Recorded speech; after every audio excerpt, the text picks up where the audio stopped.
Silva, and I'm going to be your moderator tonight. We are thrilled to have all of you in here today. I'm sure a lot of you have questions about LinkedIn. What do you do with your LinkedIn profile? How to get more impressions, what kind of strategies to use, and that is exactly what we're here to answer and help you with. Now, it's my great pleasure to introduce our guest speaker tonight. Her name is JJ. JJ is a growth and monetization product manager at LinkedIn. Over her nearly 4 years at the company, she has led major initiatives across profile analytics, including features like who's viewed my profile, and I'm sure a lot of you have already used that as well, and also search appearances, the LinkedIn analytics platform, user growth, and ads. Her work has helped millions of LinkedIn users better understand their professional presence and visibility on the platform. Whether you're a student or a career changer or a seasoned professional, JJ's insights will give you a unique window into opening yourself onto new positions and how to use LinkedIn more strategically. So please join me in giving a warm welcome to JJ. Okay, so let's start with the very basics. What is LinkedIn? What is it actually meant for? Yeah, that's a good question. And also, when they first reached out, they were like, "Oh, I want to know how to improve profile visibility." I'm like, "Damn, I'm the person that you should reach out to."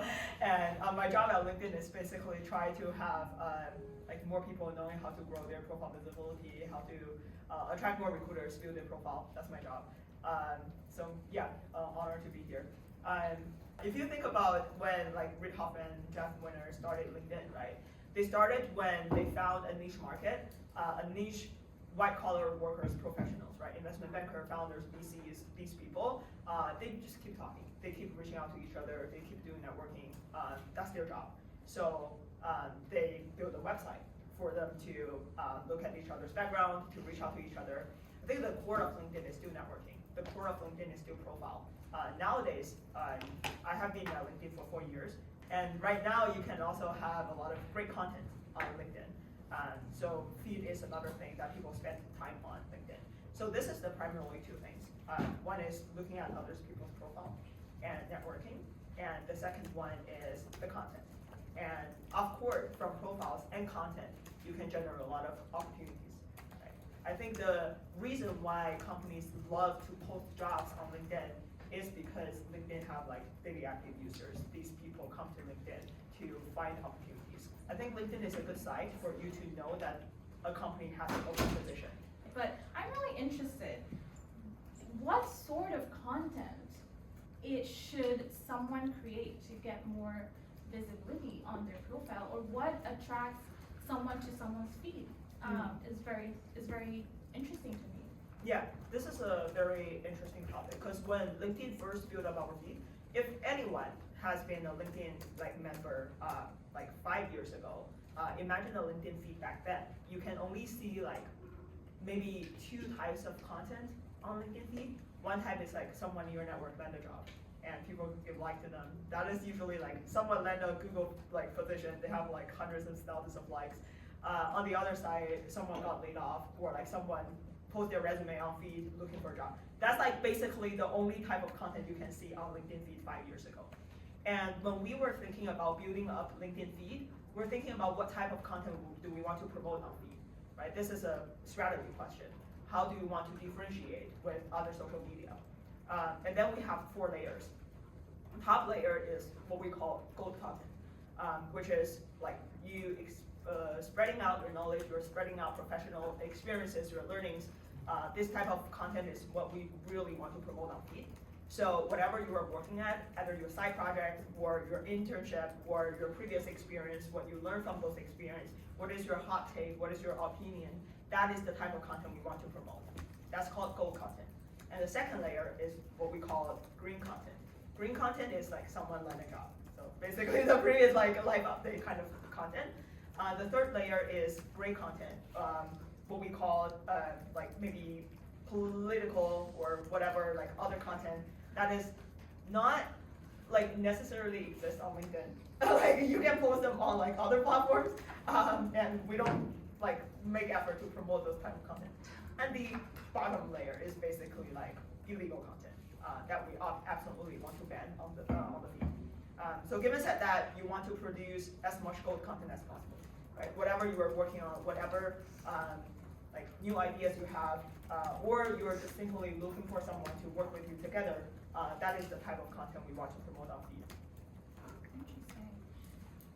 As someone who's probably seen a million of LinkedIn profiles, in your opinion, what makes someone magnetic or follow-worthy on LinkedIn? Yeah, I think there are two types of people that you want to follow. One is that person's content is really insightful.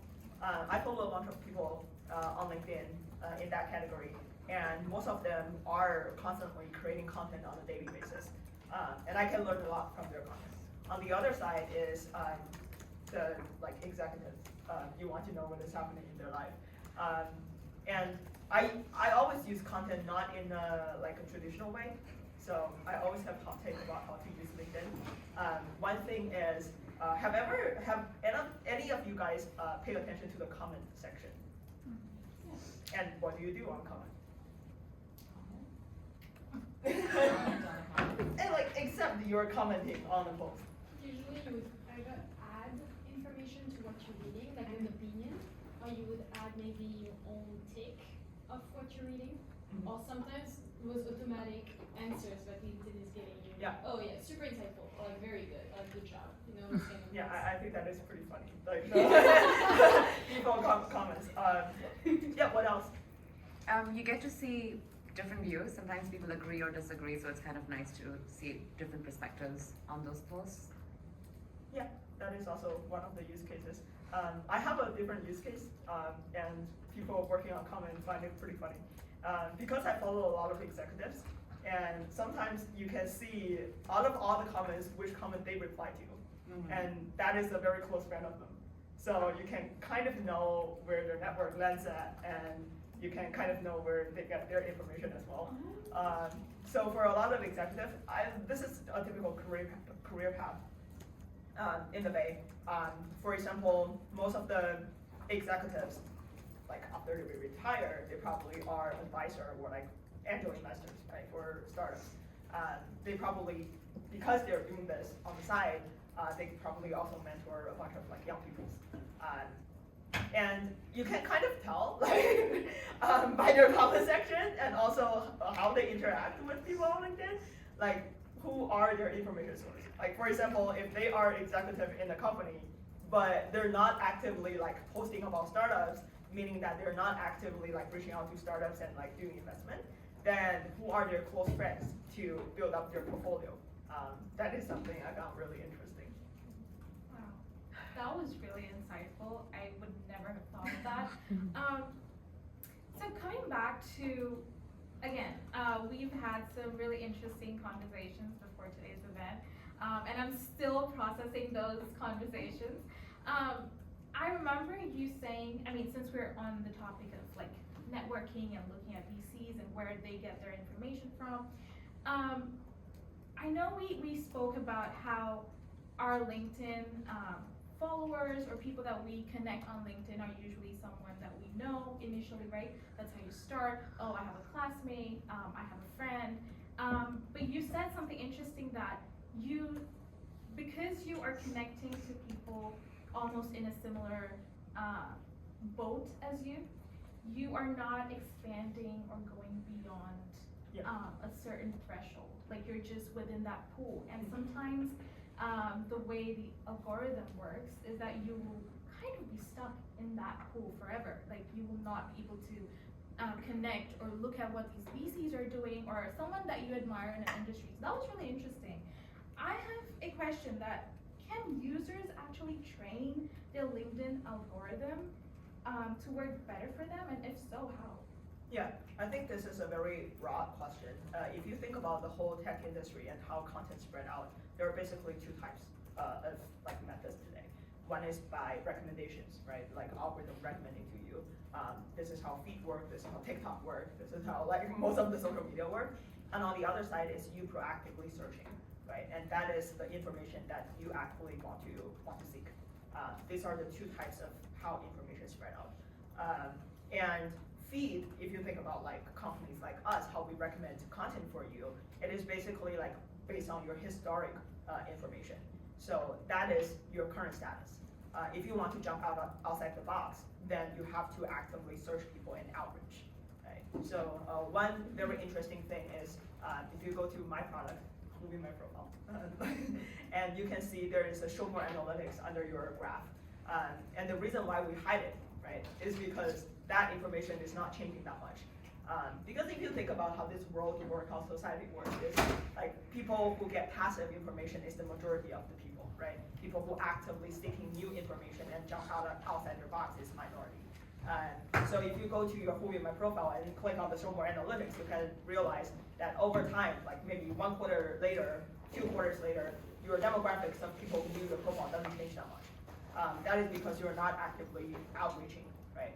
If, let's say, right now, I work in big tech, and I want to look at what early stage startup are doing. I have to actively reach out and see, like, who are those people, connect with them, interact with their content, follow their company pages. These are the signals that you basically send to LinkedIn and saying, oh, right now I'm interested in this type of topic. And then you can slowly, with time pass, you can see the analytics change. You can see that there are more startup founders coming to your profile. There are more VCs coming to your profile, which is a very interesting thing, I realize. Yeah, but that's also how you can train your like dating apps algorithm as well. If you know how like social media works, it's pretty easy to manipulate their algorithm. I really, as you mentioned, that you have to do a certain outreach, right? You have to go forward, maybe sort of comment or try to change your algorithm, basically. I'm sure, like me, a lot of people want to also build real relationships on LinkedIn, and not relationships, but like professional. So, can you tell me a little bit more about how do you suggest reaching out to people that you professionally, admire but don't really know personally? How does that go? Because I know I've messaged quite a lot of people, and sometimes it's a hit or a miss. Yes. Do you think that there's a foolproof solution or answer to how to approach people on? Yeah. I will break this question down into 2 parts. The first part is what is the best way to reach out to people on LinkedIn today? And the second part is why I'm building a side project to do that. So the first part, so today, if you reach out to like certain profiles of people, you want something from those people, right? So you have to be very concise in your message. First of all, from a technical perspective, connect them. And after you connect with them, you can also have them in your feed. So that is very helpful for you to get information in that area as well. So connect with them. When you connect with them, the My Network page on the receiver side, they can pretty much just see the first line of your custom message, right? Oh, second thing, add a custom message. And yeah, because there are so many people, like for example, for my profile, there's so many people like adding me on a daily basis. And if I don't find anything interesting in your headline or the message, I'm not trying to connect with you, right? This is add a message. And the third point is because on the receiver side, they can only see 1 line. So put some important information in your first line, right? A lot of people they started the message from a self-introduction. I don't recommend that because that is already your headline, what I'm looking at, right? So put your purpose on your first line first, and then add more additional information about what you want to highlight in your profile. So I sent a simple message in our doc, and you can probably spread it out later. That's how I reach out. I have a relatively very high reply rate on LinkedIn, even before I joined LinkedIn as an employee. So usually I highlighted, for example, interested in the founding product manager role at your company. And then I will add some of the highlight from my profile. For example, I'm currently a LinkedIn product manager focused on user growth and subscription. And then I will probably add I am a previous startup founder as well, and my company got quite hired. And also I'm a content creator on the side. So these are the main points that I want to highlight. For example, if that role is head of growth, then I would add another point that I used to lead go-to-market for Tesla China. Stuff like that, right? You can tailor based on your purpose, but you have to add the purpose on the first line. A lot of people reaching out, even I found their profile. I'm one of those people that I'm excited about clicking other people's profile. So even after I view your profile, I accept that connection. You send me the message. I pretty much just spent 2 seconds reading your message, and I still don't get what you want from me. And then the professionals are not gonna be patient and ask more. No, most of them won't. All of them are pretty busy. Even me working on LinkedIn, I don't even check LinkedIn every single day if I work on the enterprise side. So yeah, be concise and be direct about what you want. And you showing off your experience is basically telling the other side that you're worth spending time with, right? So basically what you want and why they should help you.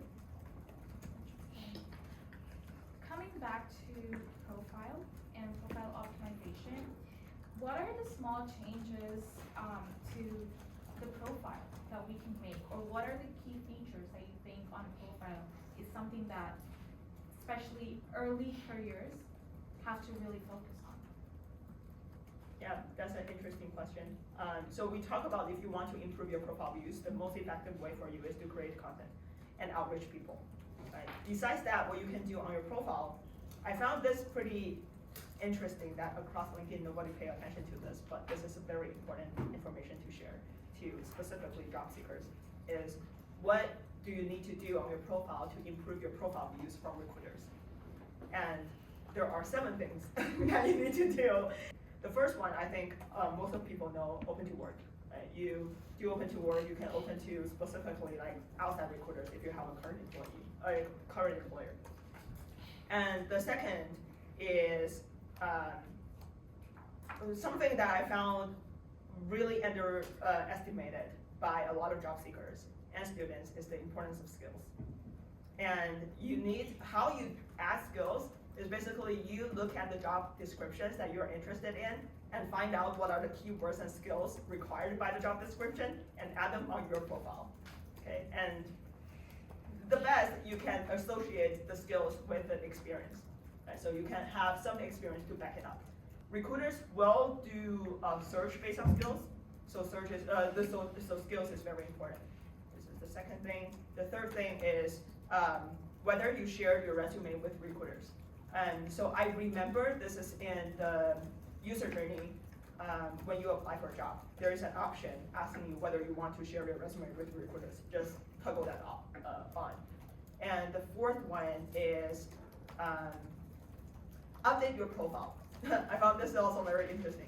I guess maybe across LinkedIn, we just realized that the more users or more frequent the user update their profile, the more likely they're gonna be a job seeker, and more likely they're looking for opportunities. That's why we share this signal to the recruiters.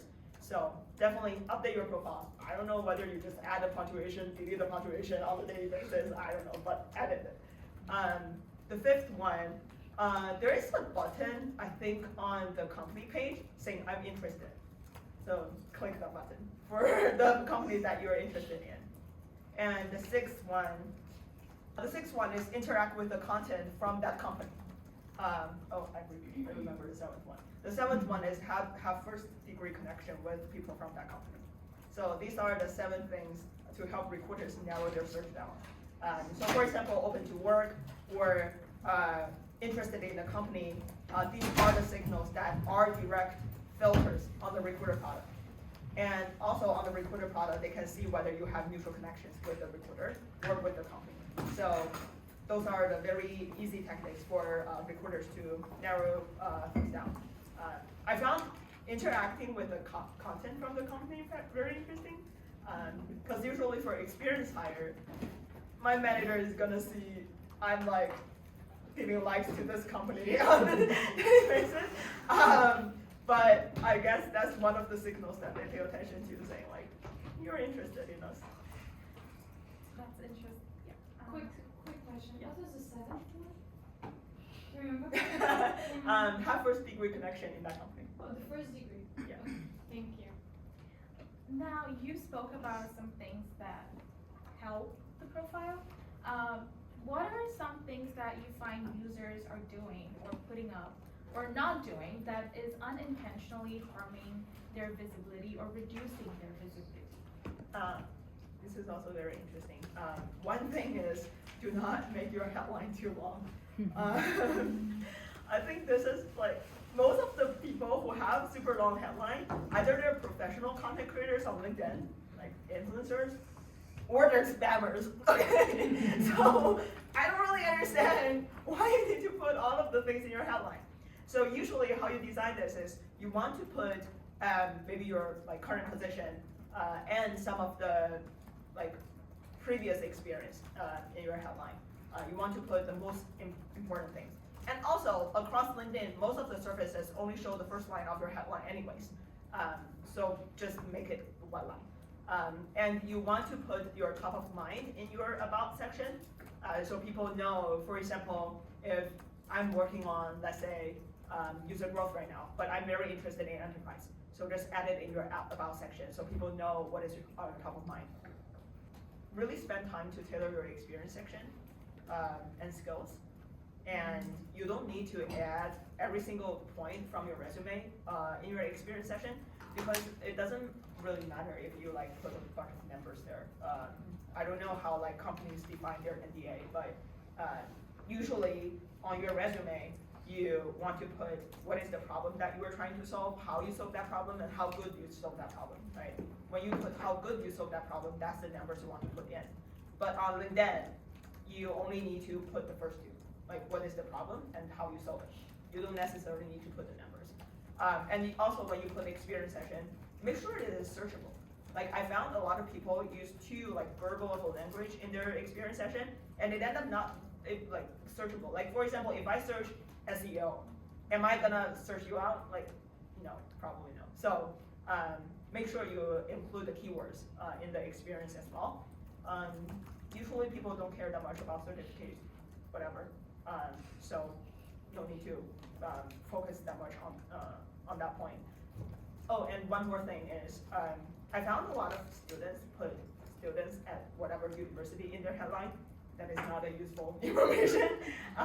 Maybe it's put like, what are you building, or what do you care, like kind of that kind of thing.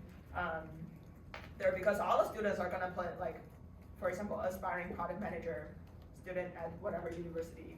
Then my question will be like, there are 200 of y'all, so why should I reply to you? This type of question.